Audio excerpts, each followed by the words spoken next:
When I meet someone, you get into introducing yourself and say, well, what do you do? And I say, well, I make pies. Invariably, you get a big smile. We order our apples on Friday from a farm in upstate New York. Monday morning, we get them at 3 a.m. and we start making pies at 5 a.m. We deal with a fresh apple. We got our first big break with Stop and Shop back in 1981. I'd stack up 100 pies on a dolly, and I'd wheel them in up the ramp, and everybody would look and go, look at those pies, because they just stood out. We're not trying to be, pardon the expression, cookie cutter. Each pie is not going to look exactly the same. We tumble the apple with the spices and the sugar and a little bit of starch rather than sprinkling the sugar and spices on top. We want every slice coated.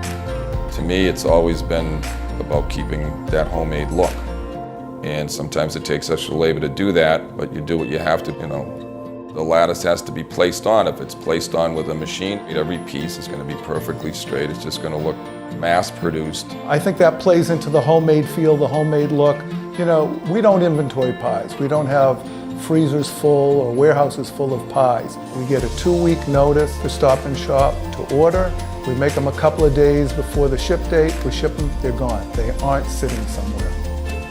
We're trying to give the look and the quality and the taste and so forth of someone that took maybe 3 or 4 hours to make that pie. Now they can go to the store and buy it right there. Our research and development is nothing more than tasting pies. And the bottom line is, will you bring this pie to your grandmother's birthday?